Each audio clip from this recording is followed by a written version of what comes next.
Halo teman-teman, di video kali ini kita akan membahas tentang larutan. Tapi sebelum itu izinkan saya memperkenalkan diri saya terlebih dahulu. Perkenalkan, saya Ceviona Lakapu. Video ini saya buat untuk melengkapi tugas keseimbangan kimia. Jadi, mari langsung saja kita simak materinya.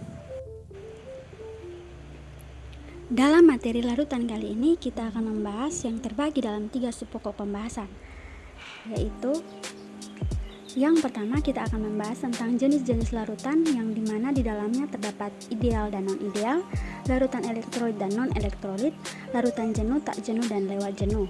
Yang kedua, proses pelarutan, dimana dalam proses pelarutan dibagi menjadi 3, yaitu proses pelarutan cair-cair, padat cair, dan gas cair. Dan yang ketiga, komposisi larutan, dimana komposisi larutan dibagi menjadi 4, yaitu fraksi mol, kemolaran, kemolalan, dan persen massa. Baik teman-teman, sebelum kita membahas 3 subpokok pembahasan tersebut, terlebih dahulu kita akan mengetahui pengertian dari larutan itu sendiri. Jadi, apa itu larutan? Larutan merupakan campuran homogen yang terdiri dari 2 zat atau lebih.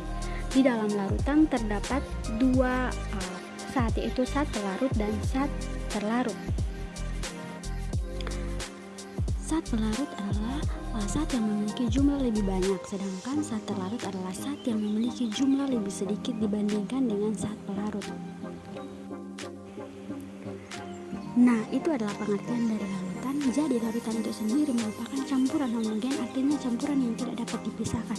Ketika 2 zat dicampurkan menjadi satu larutan, maka kita tidak bisa melihat zat mana yang termasuk dalam zat pelarut dan zat terlarut karena sudah tercampur secara merata. Nah, untuk lebih mengerti tentang zat pelarut dan zat terlarut, di sini disediakan sebuah gambar. Nah, gambar di sini terdapat zat terlarut yang dilarutkan menjadi sebuah larutan. Contohnya seperti kita ambil zat terlarut adalah gula dan zat pelarutnya adalah air. Ketika gula dicampurkan dalam air akan menjadi larutan gula, di mana partikel zat terlarut tidak dapat terlihat sehingga tidak dapat dibedakan dengan pelarutnya. Nah, itu adalah pengertian dari larutan. Selanjutnya kita akan masuk pada subpokok yang pertama, yaitu jenis-jenis larutan. Jenis-jenis larutan di sini dibagi menjadi larutan ideal dan non-ideal, larutan elektrolit dan non-elektrolit, larutan jenuh, tak jenuh, dan lewat jenuh. Yang pertama, larutan ideal dan non-ideal. Larutan ideal itu adalah larutan dengan gaya antaraksi pelarut-pelarut dan terlarut tidak berbeda dengan antaraksi pelarut-pelarut. Artinya, tidak ada entalpi pencampuran pada waktu komponen dicampur membentuk larutan. Delta H pencampuran sama dengan 0.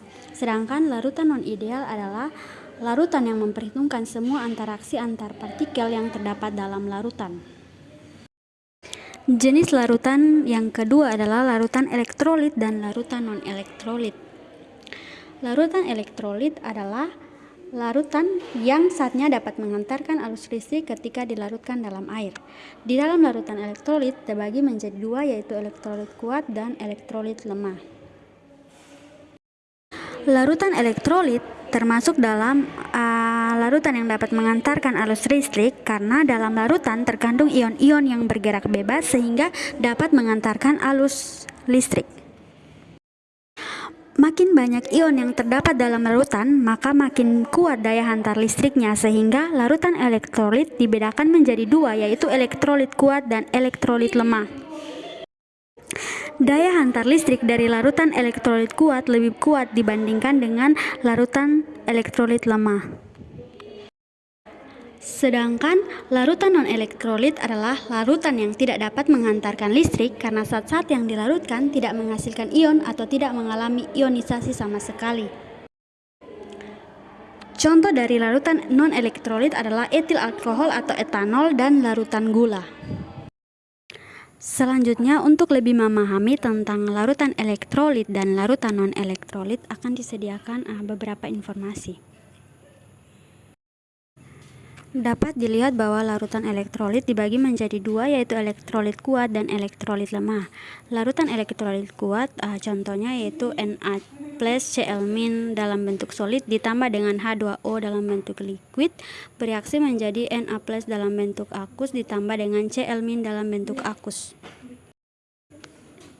Sedangkan untuk contoh dari larutan elektrolit lemah yaitu asam asetat, N4OH, HCN, dan AlOH 3 kali.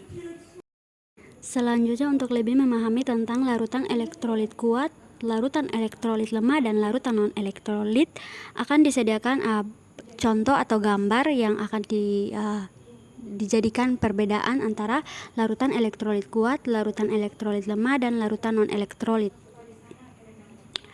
Pada gambar kita dapat melihat bahwa larutan non-elektrolit ketika bereaksi dengan listrik dia tidak menghasilkan sinar pada lampu dan tidak ada gelembung. Sedangkan pada larutan elektrolit kuat ketika direaksikan dengan arus listrik dia menghasilkan gelembung yang banyak dan lampu yang bersinar lebih cerah. Sedangkan untuk larutan elektrolit lemah dia tidak menghasilkan lampu yang lebih cerah, melainkan lampunya redup dan terdapat sedikit gelembung. Hal tersebut dapat membedakan larutan non-elektrolit, larutan elektrolit kuat, dan larutan elektrolit lemah. Selanjutnya untuk larutan jenis-jenis larutan yang ketiga yaitu larutan jenuh dan larutan tak jenuh dan larutan lewat jenuh. Larutan jenuh sendiri adalah larutan yang pelarutnya tidak bisa lagi melarutkan saat terlarut kecuali harus dipanaskan. Larutan tak jenuh sendiri adalah larutan yang dapat melarutkan sempurna jika ditambahkan saat terlarut tanpa melalui pemanasan. Dan untuk larutan lewat jenuh adalah larutan yang pelarutnya sudah tidak mampu melarutkan meski sudah dilakukan pemanasan. Selanjutnya akan dibahas tentang proses pelarutan, di mana proses pelarutan sendiri terdapat 3 jenis, yaitu proses pelarutan cair-cair, padat cair, dan gas cair. Proses pelarutan dibagi menjadi 3, yaitu proses pelarutan cair-cair, padat cair, dan gas cair. Proses pelarutan cair-cair adalah di mana zat cair dia akan dilarutkan dengan zat cair lainnya. Ketika zat-zat cair tersebut dilarutkan satu sama lain, maka zat-zat cair tersebut akan terlarut secara sempurna. Untuk proses pelarutan yang kedua yaitu padat cair, di mana zat padat akan dilarutkan dengan zat cair. Ketika zat padat akan atau terlarut dalam zat cair, maka zat padat akan terlarut sempurna. Ada zat padat yang tidak dapat terlarut sempurna, tetapi juga ada zat padat yang dapat terlarut sempurna dalam zat cair. Selanjutnya yaitu proses pelarutan gas cair. Di dalam proses pelarutan gas cair terdapat 2 prinsip utama berkaitan dengan kelarutan gas dalam cairan. Yang pertama, makin tinggi titik cair suatu gas, gaya tarik antar molekul makin mendekati sifat cairan. Dengan demikian, gas dengan titik cair lebih tinggi memiliki kelarutan lebih besar. Dan untuk prinsip yang kedua yaitu pelarut yang paling baik untuk suatu gas adalah pelarut yang mempunyai gaya tarik antar molekul mirip dengan gaya yang dimiliki oleh gas. Jadi itu adalah materi terkait dengan subpokok yang kedua yaitu proses pelarutan. Selanjutnya kita akan masuk ke dalam subpokok yang ketiga yaitu akan membahas tentang komposisi larutan, di mana komposisi larutan itu sendiri terdiri dari fraksi mol, kemolaran, kemolalan, dan persen massa. Langsung saja kita akan membahas tentang komposisi larutan, di mana yang pertama yaitu fraksi mol. Fraksi mol itu sendiri memiliki rumus Xi sama dengan Ni per dengan N. Fraksi mol tersebut bermaksud fraksi mol komponen I dalam larutan didefinisikan sebagai Xi sama dengan Ni diper dengan N, di mana Ni adalah jumlah mol komponen I dan N adalah jumlah mol semua komponen dalam larutan. Yang kedua adalah kemolaran. Untuk mencari kemolaran dari suatu larutan digunakan rumus M sama dengan N dibagi dengan V, di mana N adalah jumlah mol dan V adalah volume larutan.